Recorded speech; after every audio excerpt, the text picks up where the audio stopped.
finding my own voice. I had just published a book, and you stopped me. You stopped me and you went, you need to speak. And I was like, no, I don't. I was petrified. I remembered it was 3 floors or something.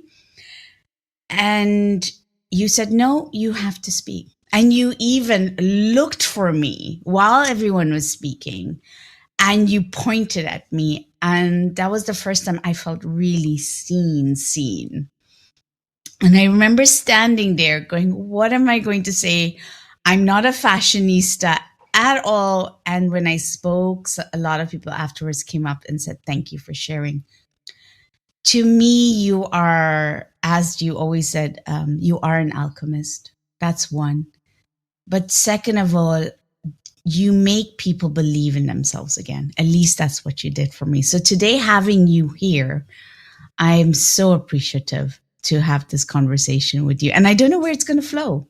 So me too, but thank you very much for these lovely words. It just put tears on my eyes, because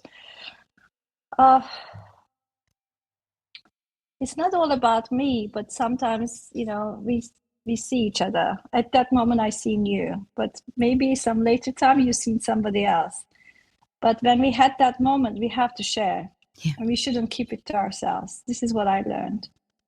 I don't know what's really prompted me, to be honest. I mean, I can't really claim, I seen this, I seen that. No, but it was kind of momentary observation, maybe, feeling, sensation, whatever you say it. Then I'm glad I shared with you so that I made you happy at that moment, or maybe seen, understood, or I don't know. I think those 2 words that you pick up are very important. I was at a conference now and somebody said, you really see me. And I feel that's what you do. What do you feel that you do? Probably 10 years ago, I started questioning it. It comes to your life like, okay, what is my purpose? Why am I here? What am I doing? What am I supposed to do? All sorts of things, which is going to sound so probably maybe fluffy for so many, but there will be some time for every person's life that people will realize that. What I realized that actually it's time for me to give back, sharing my own experiences, learnings, everything about my experiences. Obviously, my story is unique, I know, but I just wanted to give people hand, whoever I thought that I'm closer to.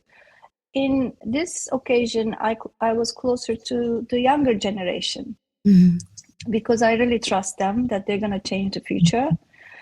Probably it's also I have 2 young men as twin boys that I have.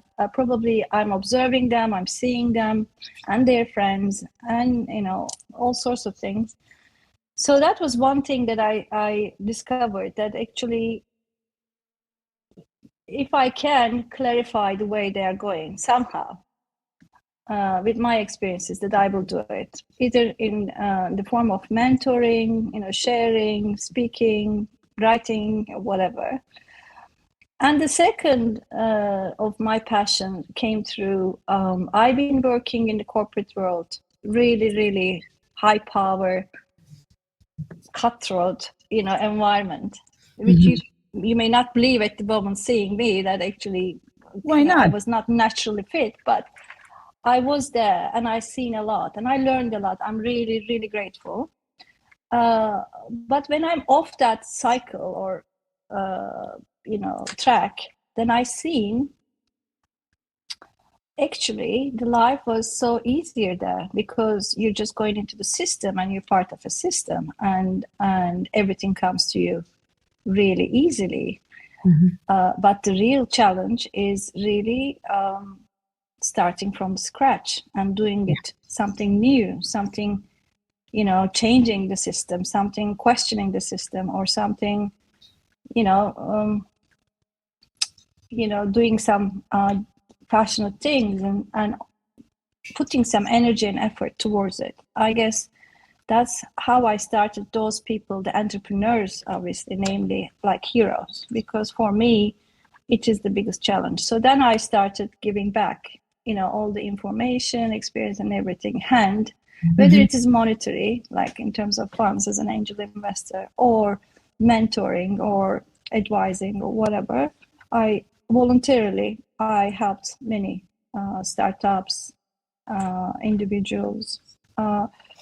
Two things that I did is, one is, I believe everything is kind of psychology, the mindset to start Mm-hmm. with. I just wanted to make them feel all right about it, and also, obviously, it's not only about mindset. You need to have some technical knowledge, some experience, and everything. And wherever I could be able to help them whatever they needed, obviously around my specialty area. But I learned a lot. Like last 12, 13 years, I've been in this sphere. And this is how the book appeared after all this, experiences, that I decided, okay, so this is what I came across in this world as a challenge. There are so many different stages and different challenges and different stories. Yeah. And what could I give? I mean, I just thought about, well, in terms of workshops and stuff, which I still do, but I then decided, okay, I have to make this concept of entrepreneurship, of business, a bit easier for people. I was going to say yes. Because people, especially female founders or youngsters, can feel a bit threatened. Yes. About the terminology, about the sophisticated language, about all this stuff, which actually normally is very simple. So I wanted to simplify and make it playful and make it more natural, flowing. I like the word playful, though. Why playful? Because, I mean, I could definitely have written this book as like very serious, academical or whatever. Yeah. I mean, I know myself, when I just opened the book, even though I just wanted to learn, like after a while, I just lose interest.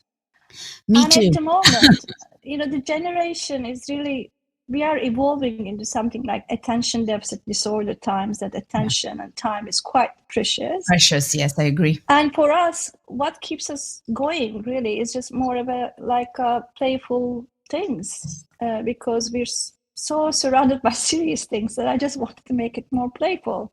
This is why. This is why? Sorry. This is why it happened that way. I just wanted a simple, playful, easy flowing, yet has the information in it. So, well, I think you've hit a couple of crucial points on entrepreneurship. I know I entered entrepreneurship without realizing I was ever going to be an entrepreneur. I still struggle with that word, to be honest. I don't, people say, well, you are your own business person. And when I read the books, and you're so right, I read the books and I feel overwhelmed. I just think I can't relate to it, or I feel like, is this for me? I get a bit of imposter syndrome on it. And as a woman, when I go online, for example, and people talk about funnels, and I see how they're so open and go for it, and that's not my nature at all. I think, oh my God, am I in the right field? And then you spoke about the psychological aspect. It takes a lot of work. People think you don't just rock up and open shop and just say, okay, here it is. It's almost like I call it like taking care of a child. I don't have children, but my business feels like my child, if that makes sense. Exactly. This is why I believe, like, through HubDot as well, it's all about stories, and every story is unique. Yes. And what I learned from HubDot, I mentioned the other day on the event as well, it's really important, because all our lives are formatted through education, culture, or whatever, that we have to look up to somebody, like a superpower, like she achieved, he achieved. I have to do it like him, or this is the way we have to do things. Yeah. We are missing a big point there, where I learned in HubDot, which actually every ordinary person has an extraordinary story, which they don't share. Every ordinary person has an extraordinary story. So basically, all these superpowers are within us, within our community, in family, whatever it is. Yeah. either they keep it to themselves, not sharing, or you observe somehow, being with them as a friend, as I don't know. So instead of looking up for somebody, which I'm not really degrading them at all, obviously every person has, again, they have a unique story as a superhero, and obviously I have people to follow as well, but it's all about us. So basically I try Tell me to, more about that. What do you mean by all about us? it's our own unique stories, and this is what we have to take away from us. I mean, not away, but it's just take it out to shine, in a way, in a kind of fancy language. But if I am just trying to show, or understood from Haptot, is basically you don't need a superpower to follow. You just follow your own power, and you should feel it, meaning that you are able. And for this, unfortunately, it doesn't happen like that. Either you need inspiration, or again, to be seen, or support, or being in changing environments. So this is why the mentoring, advising, the books come to the place, because you need some sort of facilitator to be able to do these things. I 100% agree with you with that. One thing I see often is when people meet me and they go, "Oh, I want what you have." And I go, "But you can't have what I have.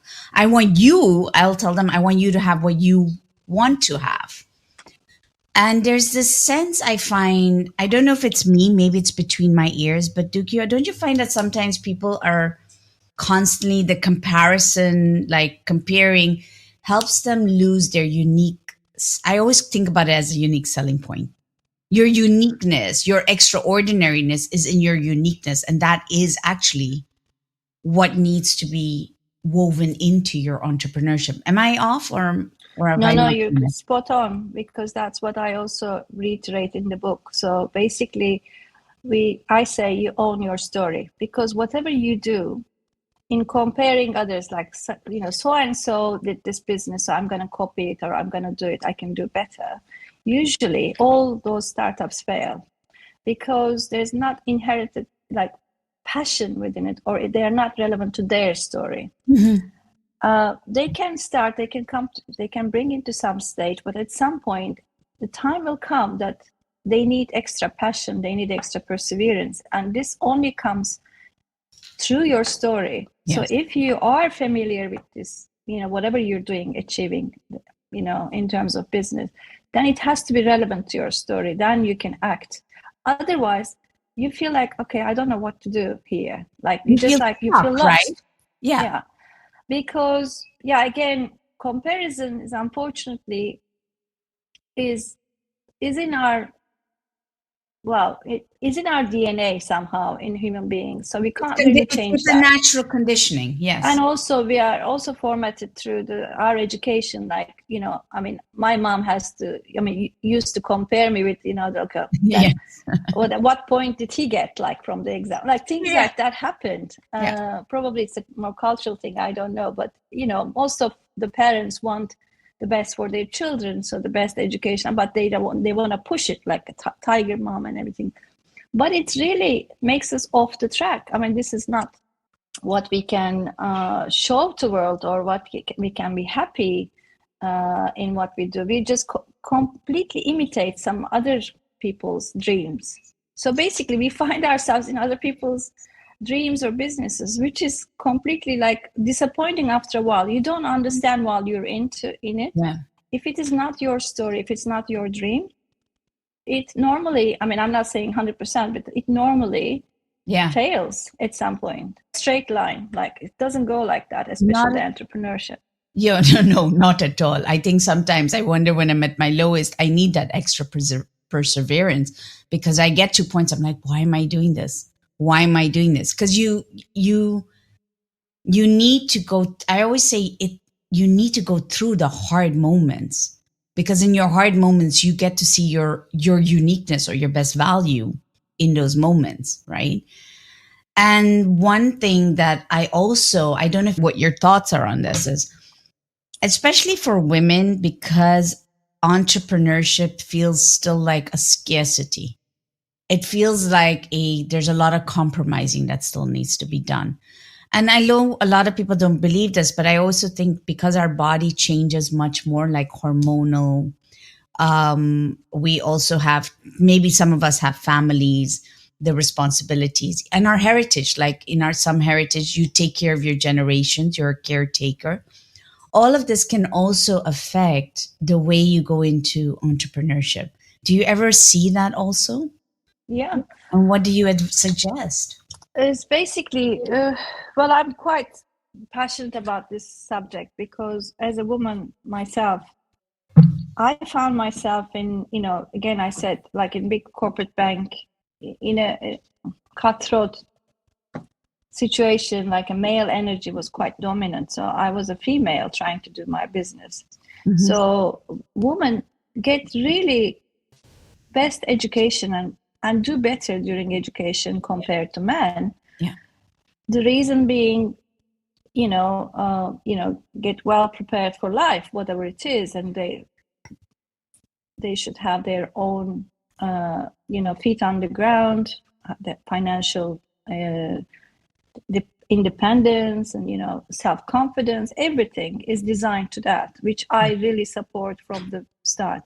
But obviously you mentioned about the biological clock also valid, and we can't really change it, and we have to also put aside some time for our own life as well, whatever it is, having children, family, helping the elderly. I don't know what it is, but it's all there.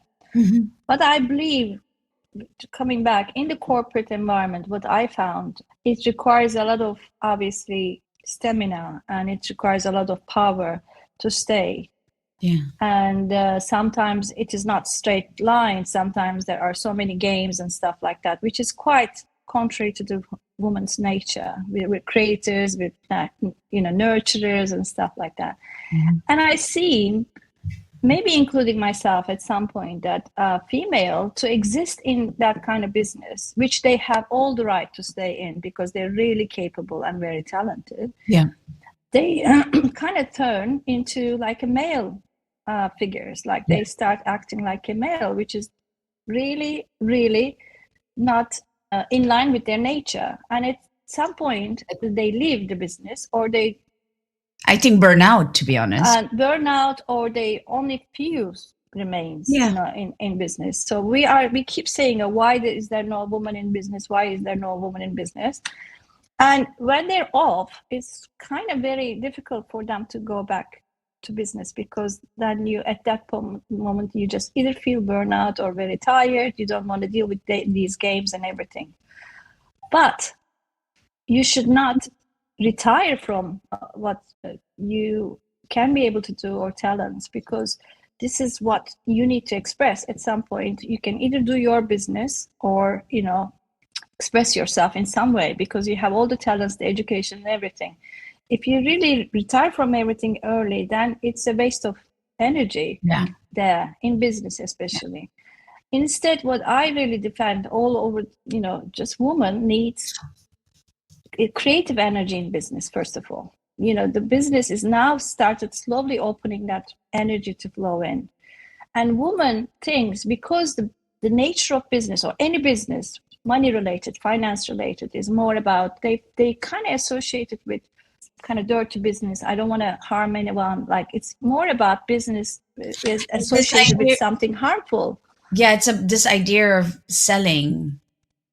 I find we are free to sell or pitch ourselves, because there is another thing. Yes, we always think we're imposter. Yeah, exactly. Yeah. Because we're so perfectionist by nature, because we just keep trying till we're ready. But the men, obviously, these are very classical, but men can kind of throw themselves out to anything before they're ready. But we just want to be ready, because we are so serious about our words, because we want to perform when we're ready. But because men are already coming into the area before they're ready, that you lose the competitive edge, like, against them. So you always think that, okay, somebody's gonna see me, because you can't sell yourself, or somebody's gonna realize that how much you work hard and stuff like that. Nobody does, because nobody cares at the end of the day.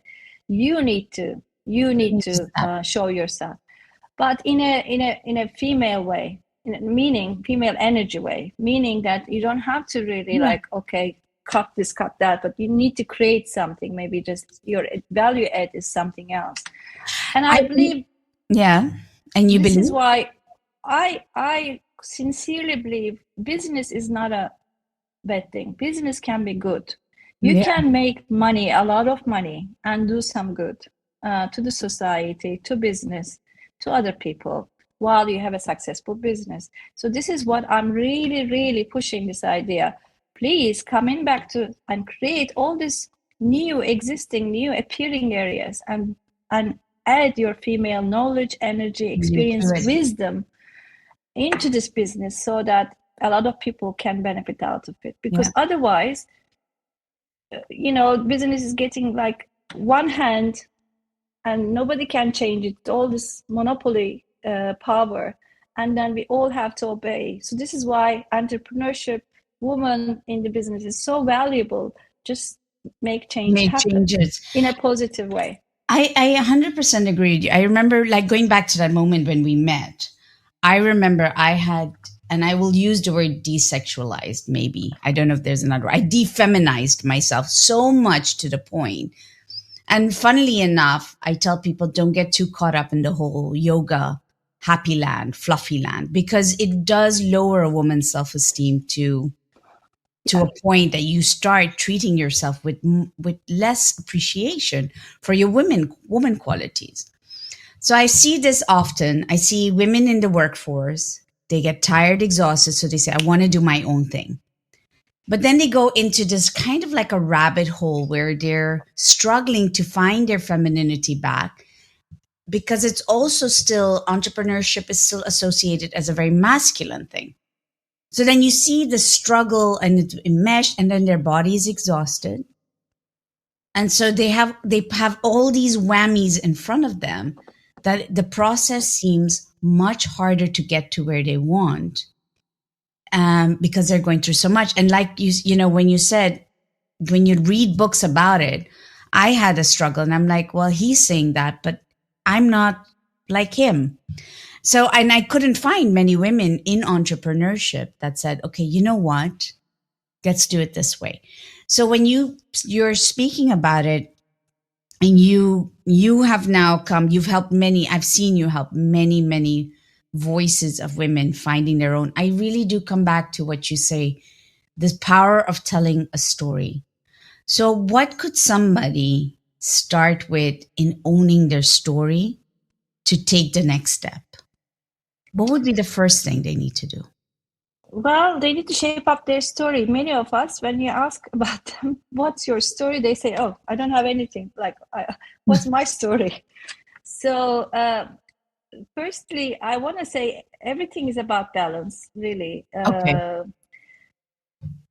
Female or male energies or whatever, it's everything in us. So, Okay. first, everything starts with balance in life. Just go back to your balancing moment somehow. But second of all, go back and understand yourself. Like, what is your story? How would you tell your story? If I just ask you we just again, we normally say, we are used to say, okay, I'll tell you my story. Maybe it's going to be more Yes, please. explanatory. So it's when I left JP Morgan many years ago, I was so in that corporate title moment, like I never understood I have my own identity. Oh, okay. And well, I felt like, although like I knew it was a new phase of my life, so like I was meeting new people, uh, and then they were asking, who are you? Like, what do you do? What do you do in life?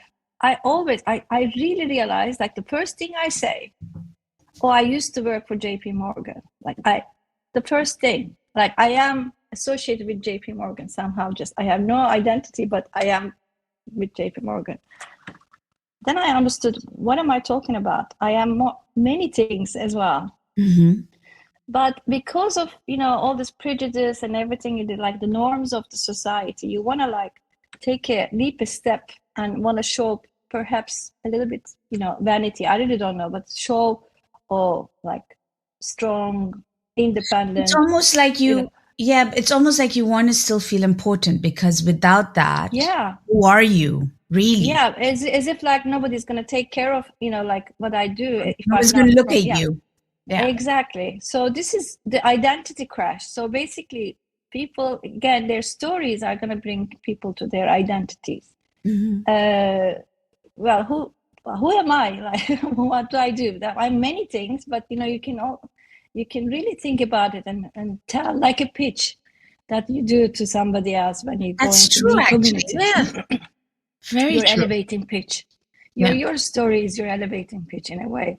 Yeah. That you need to be aware. And it's going to give you so much confidence when you are happy with when you understand all pieces of you, like like my mom, I don't know, a woman and a sister, whatever it is, but all these different identities. But basically, you will understand, okay, what am I doing? Why am I doing? What made me doing all these years? Just there has to be a root in all these things, and you need to make sure you know it and you are conscious about it. And so basically, this is how you start, and then it's going to shape up. It's not going to like, okay, one moment I make my story and the next day I'm going to be in business. No. It requires muscling up a little bit. Do you not think it's a process of reinvention more than anything else, rather than crisis? It is. And we have phases in different parts of our lives. And I think I'm also quite positive about change. Change is a good thing, because if you're not change yourself for comfort zone reasons, then you're going to start dying within whatever the environment is. You need to reinvent yourself. You need to change yourself. It doesn't have to be like 1 month to another. There is a time that it will come to you, whatever it's an inspiration, a word, a friend from past, whatever it is, it's going to come to you. And then you understand, don't hesitate to change. This is one of my bigger motto. And in my book, there's also, let me read the book. I think it was from Darwin. It's basically, so for the change, and I think change is necessary for us to evolve anyway. Everything is changing constantly. Just bear with me 1 minute. It is not the strongest of the species that survives, nor the most intelligent that survives. It is the one that is most adaptable to change. I guess that's so on point. Yeah. That is so on point. And talking about adapting, the other thing on entrepreneurship, I would love your insights on it. I came from my background is very mixed. It's a mixed bag. And a lot of people, I'm not alone. There's many of us who are like mixed bags, right? So we're not just this, we're not just that. We've traveled many of us also have traveled the world. Which is really nice. It's gorgeous. But I didn't acknowledge it as gorgeous for a long time. And my family heritage actually is born into entrepreneurship. So my family is very much lineages and lineages of entrepreneurship. But I never thought that as a woman, because I was from an Asian descent also, I was allowed to have that entrepreneurship. So coming to England and then saying, okay, I'm going to do my own thing has been, I looked at it and I was like, it's a big mountain for me. But you go through a lot of things where you become very aware of your heritage. Now, I find diversity and inclusion a little bit overused, to be honest, but I would love your thoughts around all of that I just unpacked. Tell me. It's, again, it's overused. Sometimes it becomes a politics, in many cases that they want to, especially in big corporations, they use a lot and they put a lot of money in it.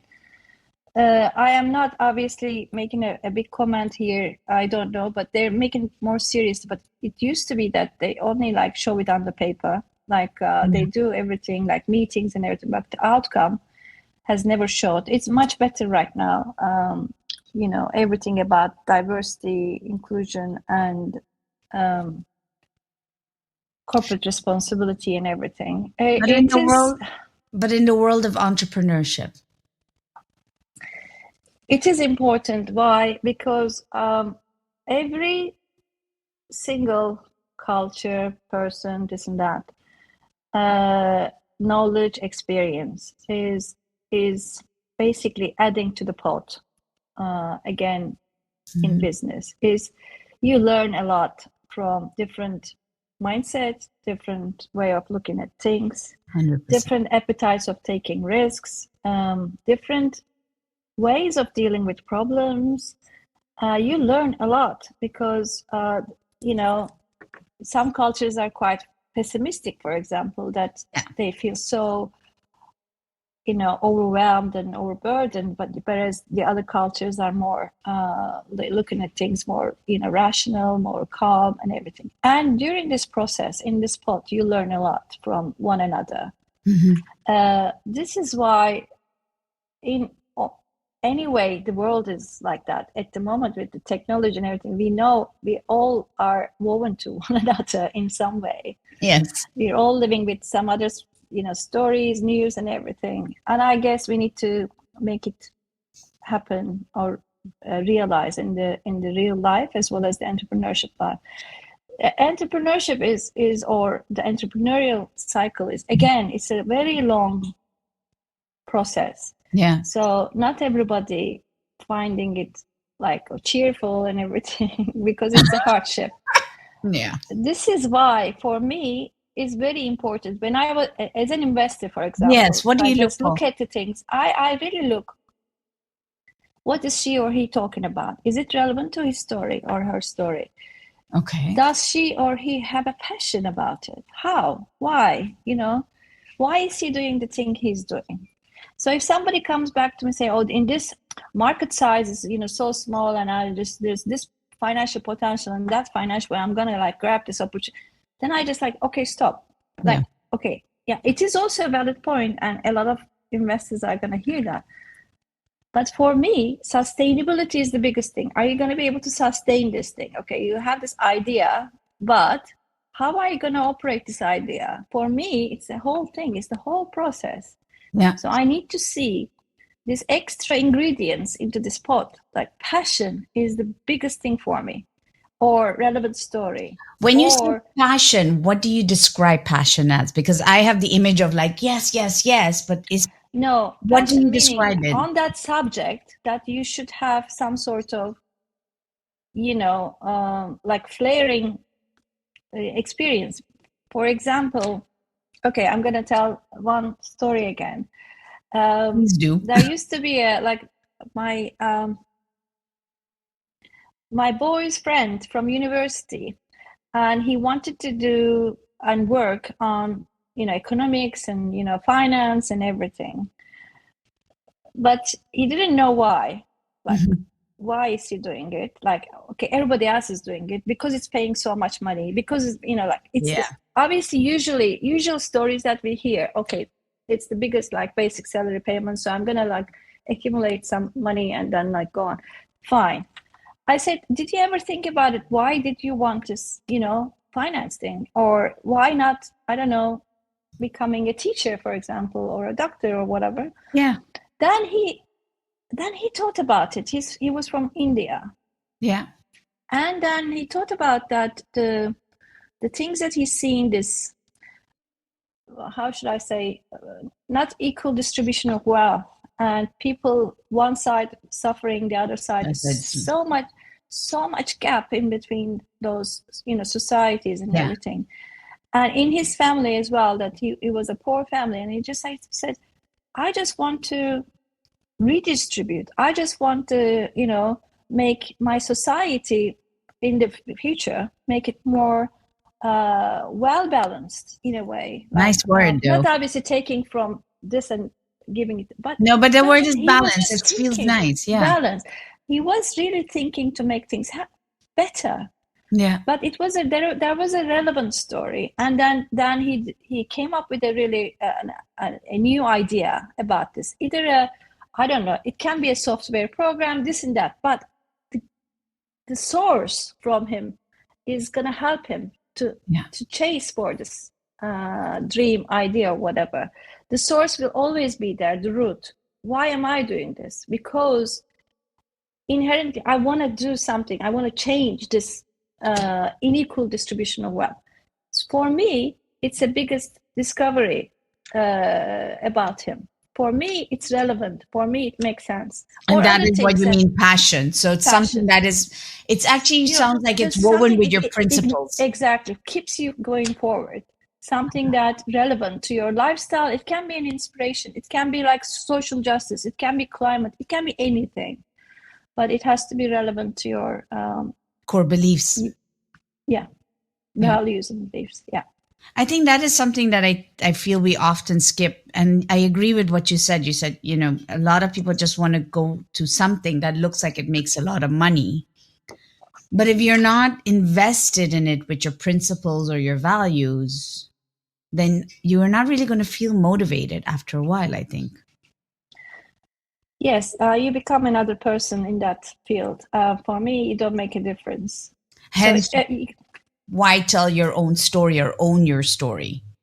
Now I get it. Yeah. If you want to make a difference, you have to do it. Otherwise, you can be easily, as one of us or one of the community, doing just repeating what has been done, or doing just repeating what other people has been doing for the sake of it. But it wouldn't be any as positive meaning as the one that your own story, your own beliefs, you're in line with your own values. So basically it's a meaning of life, of business. Yeah, I love how you've put it into perspective, because a few weeks ago, when I published the second book, I got an email and somebody was like, "Oh, we do the same thing," and she kept going round and round, and I'm like, I was like, "You're asking the wrong question," and I can't tell her you're asking the wrong question. And in the end, I was like, "Why are we on this call? What do you want?" And then she says, "I also want to publish." I said, "But let's go deeper than that." And it turned out she wants to be a journalist. And I was like, then do that. It's almost like stop, just like once you let go of that whole, what I think I should be, that comparison, you're saying to everyone, come to that depth of it. Yes, it's unfortunately the system pushes us to do, this way, and they say, okay, like marketing, very like a cold marketing, very like this and that, very standard templates, very like it's like everybody's doing it. At some point you lose interest, so you just become closer to the brands where there's a story relevant to your lifestyle or your beliefs. So this is why you just like looking for meaning for everything at the moment, because so much information, so many things to filter around. How am I going to filter? So I'm going to filter that, okay, does it make sense? Am I like, is it one of those things that millions of other things there, or does it make sense? What is the story? Is it relevant to me? Why should I support that business? What is their story? It's really just it's really helping businesses to make them, separated from the others as well, because you don't want to be anybody else. You just want to be you. So you have to really make sure what you want to do. So how did you find your voice? How did you say, and now this is exactly what I want to do? Did you ever get that moment where you go, yeah, this always. is it? Can you share always it? questioning it, always questioning it. Basically, I only realized my strength was, initially I was thinking of, okay, I'm very like good at analytical skills. Standard wise in career work, I'm very good at this. I'm very good at this. I've been very successful. I've been like, everything is fine on paper. But what am I supposed to do, kind of thing, was a big question. And it's an inner voice. You can't really help it. So then I understood that actually I'm very good at observing people and feeling people, sensing and observing the environment, observing the collective energy, observing. And really, this is why my title came as an alchemist, bringing things together, not only people, but things, like, I don't know, harmonizing things. This is what my strength was. Yeah. And because I've been into very challenging environment before, then I just wanted to do a change. I want to just like make it easier for other people to flourish, because I know not competing with them, but helping one another is going to be more positive. This is what really has driven me. And a lot of people, like, I'll tell you about the book. Still, people are asking, okay, why did you pick the price like that? Isn't it too cheap? Or how many books have you sold? Like, they think the success is all about, you know, the numbers, monetary tag onto it. Or I said, you know, I don't care. It's just for 2 cappuccino price or whatever. And I'm really not interested. I know my wish is that book is going to go to someone who needs it, and it's going to find its place. This is what my intention was. And this is obviously against the system, because when you say something like that, oh, you're so naive or whatever they say, I don't really care, because this is what I wanted to do, and I want to, and believe me, things happen that way, but easy for me. Like, I really had no kind of big challenges in publishing. It just started flowing, and you understand when things flowing for you, that you're on the right track. Yeah, I 100% agree with you. I tried to write the second book for years, and every time I tried, it didn't work. And then all of a sudden, I had that voice, like you said, it just goes, now write. And I shut down for 2 weeks, and I was like, that's it, I'm just doing this. And then somebody else goes, same thing. How many books did you sell? And why you sell? And I was like, the book is not the money maker. It's not. But for me, it's like, if you want to, for me, it's about calling yourself out, owning yourself, taking accountability. And if you're not ready to go and have that one-to-one conversation and invest in yourself, here's a book that can help you just as much. But you got to do the work alone, you know? And I asked the book, I don't know if you had that. I asked the book, I'm like, what is it that you want? And who does it need to serve? I actually asked my books that. And then I go, okay, now do you, and I'm just your instrument to get to where it has to get. I actually want the book in everybody's bathroom. But that's just me. And what I liked about your book is, I wish I had your book years ago, but maybe now I want your book, because, like I said, my journey was it was just hard being alone. I felt very lonely. And the loneliness can tell you very quickly, the other voice can tell you, quit, give up. Yeah. You know, go get a job. And you're scared, right? You're really scared, because you're just like, I have to make ends meet. I have these responsibilities. And to ignore that voice or go past that voice can be very psychologically, it can really, you need to have grit to go through it. And I find when a guy tells me, oh yeah, it's okay. And I'm like, okay, why don't you have hormone change? Why don't you have kids? Why don't you have a family? And then let's talk about this. And then I think, okay, hold back your tongue. Be polite about it. And so when I saw your book, it excited me. First of all, because I know you. But it's not because I know you. It's because I know your principles. And something you always tell me is, look at the principles and values. Is that still so? Yes. Yeah. Exactly. I used to hesitate. This is a change happened to me. I used to hesitate. Oh, how am I going to look like the third party critics? What is my, I don't know, this is always runs in us. Like, you always feel, oh, how my friend's going to see the change in me. Like, I don't know, like those things come. They matter. Yeah. So especially for women, a young woman, third party critics or fear of rejection is really, really like making a big, space and holding a big space in their decision-making process. So I am at the moment that, no, I just go for it. Go for it moment. It comes with experience, probably. I don't know. Some people, and also go for it moment comes with, it's going to really sound like crazy, but,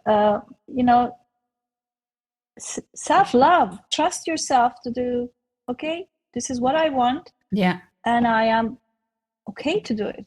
It's okay. It's okay moment. And because we are so dependent on others, critics, thoughts, this and that, or society pressures, it's it holds us back most of the time. And it is really, really not easy to do something out of the system, like meaning you create something new from scratch. So it's not easy. So you have to be really your self-mentor, and perseverance. It requires a lot of skills. I don't know how you feel about this, but I heard this the other day and it stopped me. It put me into tears because for me it defined, I didn't love the word self-love anymore because I found it was being overused and associated with go for wine, go for shopping.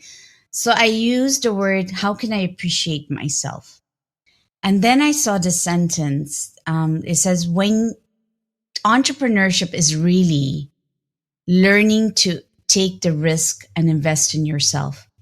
You're putting your risk in believing in yourself. And that's really where you understand self-love and self-appreciation. What do you think about that? It is 100%. You have to really believe in yourself more than anything than others.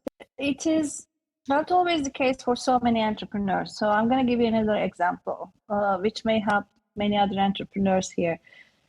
So you started an idea and then it comes to somewhere and you're looking for growth and you are okay with the idea and you're trying your best, whatever the best is. Yeah. And it comes to a moment that you're going to grow and then you just show your idea or your thing to others, which means investors, to make it, fund, and obviously technically it's necessary. When that moment comes, this is how you differentiate yourself.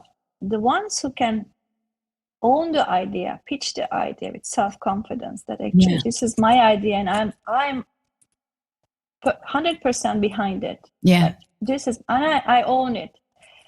Then it shifts the mindset of investors so they can see, they can feel as well. So this is not easy because whoever has this business or idea, they think, as you mentioned before, like a baby. So as if like they're going to be like a showcasing their baby. And what if people not like it? What if they're going to turn down the idea? What if I'm going to be rejected? What if it keeps a lot of pressure on people's psyche. And then when they present the idea, even the business, even though it's a brilliant idea, the voice doesn't come out. They can't really present it because they are really scared inside, actually, whatever the reason, that they don't own it. Then I shared it with many founders. Many times I've been accompanying them with this investor, like road shows and trips and stuff. Yeah. I say, listen, you are here like showcasing your idea thing, asking for money for them to invest and to grow this thing, your baby. Yeah. You are thinking you're asking money and you want to be liked, you want to be loved, you want to be approved, you want to like everything is coming here. But just think about the other way. Please shift your mindset, saying that actually, no, you are offering a great opportunity to other person and you're going to do all the work and they're going to make money out of it. Yeah. You are not begging for something. You're just offering something. Just shift your mindset. And this is your baby and it's so valuable. And then you're offering someone a chance to make money. What else does you want? It immediately shifts the power in the conversation. Yeah, because you're not making it personal. You're actually giving it the belief like I trust in it. And you want to trust in it. But you're not saying it's mine. You're not saying it's not, please give me money. Like, please give me money for to make it happen. No, I'm gonna make you earn money or make money because of this opportunity. And here I am. Looking at it. Yeah. Yeah. It's a complete shift in the power. Yeah. Even as I'm practicing it now, and I can sense like if I say it's owning mine, I feel like, oh, I'm protective over it. But then the moment you say, look, this is going to help you, this is going to support you, you're going to profit from this. You're also going to benefit from it. You're not being protective about it. Yes. And that just opens up and it gives it space. I feel like it gives me space. Yeah. Yeah. It gives you a lot of space and power. So it does matter. I think sometimes, do you think that there's enough spoken about to encourage entrepreneurship, that there should be more talks around well-being for entrepreneurs, or is there enough, you think? Well-being meaning like well-being as in don't take it so personal.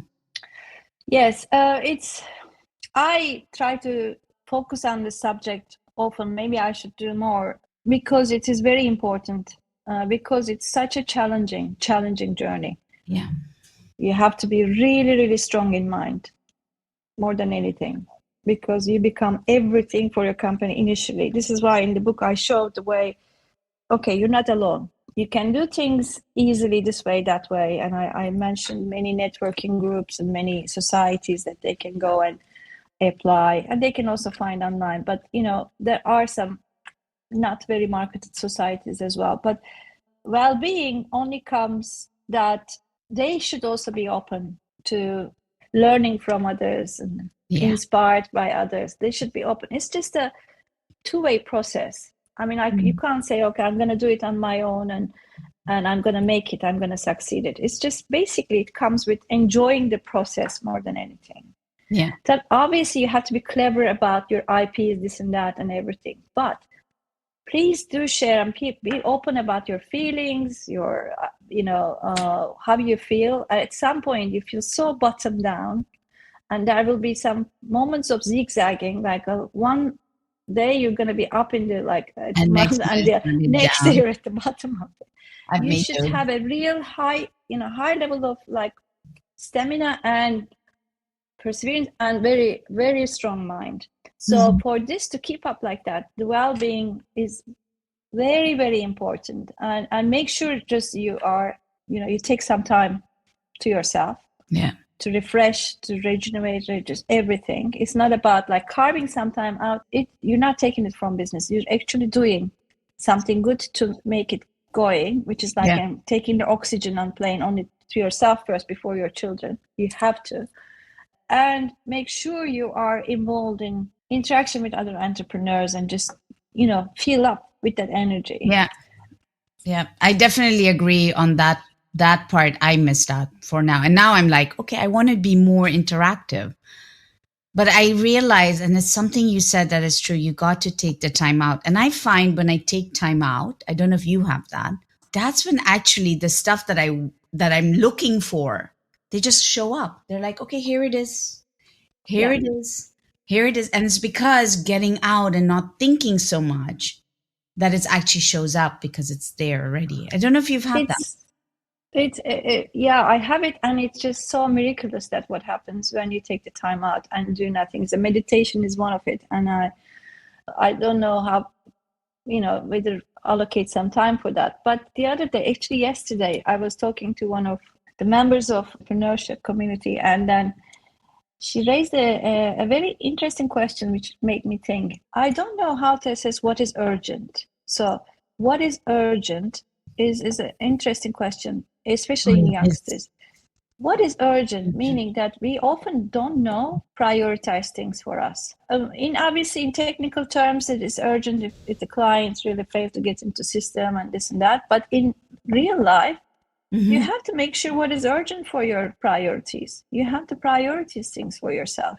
And how do you share with a young, well, because generational principles also vary, right? What's important for you at 20, what's urgent for you at 20, and what is urgent for you at 40? Isn't that different? And so if your entrepreneurship started? Yeah, I mean, yes, it is and it is not, because basically this generation, unfortunately, can get confused with what is urgent very easily, because so many things happening in the life and so many flow of information. So for me, they need to know, basically, they need to understand what is necessary for business and in terms of timing, and what is necessary for them to get going. And they have to really prioritize the tasks every day, probably, making a little plan for every day. And if necessary, take a step back in the process, come back to the process in a few days later, because then the brain gets all this filtering and all the settlement, and then go back to this again. But unless there's a huge, emergency situation, honestly, they need to assess, okay, how am I going to allocate my time at this moment? how much to business, how much to myself, how much to my family. You need to consider. You will just completely like mixed up in all of this, and then at the end we are not achieving anything. So we just like upset family, not I don't know, updated Instagram post, and I don't know, angry boss or whatever. So basically you need to really understand the whole process. What does it entail? It's just, again, balancing is very, very important. In that situation, the question has been asked, what is urgency? We just obviously explained in that specific business with examples. If the client asks this, or if the client, is more of a basic question. But in life, important question, actually. It's a really important, it helps you determine and see how you value your time as well, I would say. Yes. Right? And you've mentioned something now that it struck me, is that when we started earlier in the conversation about comparison, you hit a nail on the head. I think when you get caught in the stress of comparing yourself to others, actually consideration is the key to counter that. Learning to consider what's important and how you distribute your sense of urgency keeps you online. It keeps you focused. Mm-hmm. That's what I'm getting from our conversation. Yes. And that is your focus. And is that your definition of balance? Because I like that you keep saying balance. So how, it is. It is. Well, there is suppose it's a process. It's not like it doesn't end anything. So on that process, like a long road, and you got to you're not going out of the road either way. So that means you need to have a focus. Or just consider yourself on a treadmill. You're just looking to forward direction, right? And you have to hold the rail. While on your treadmill, if you just look at back, you just fail to, you just fall off the treadmill. You have to really keep looking and hold the rail and keep your balance, whatever it is. You're not either way. That means you need to understand your story, yourself, your urgencies, your priorities, and everything. It's not like about a chore. I don't want to describe this like, oh, you got to have this analytical thing. But you need to be aware of it, that actually life can be also out of balance, but you need to respond in a way that you are healthy, you can understand the situation, don't panic, don't be fearful, because everything can happen in life. Life throws you all this, different stuff, either in business, in personal life, or whatever. So you should hold up and high your, psychological well-being, your focus, your sense of priorities and urgencies, and understanding about yourself. Duygu, I'm going to keep it on this one, because the last few sentences, you've summarized it better than I was like, I don't need to summarize this.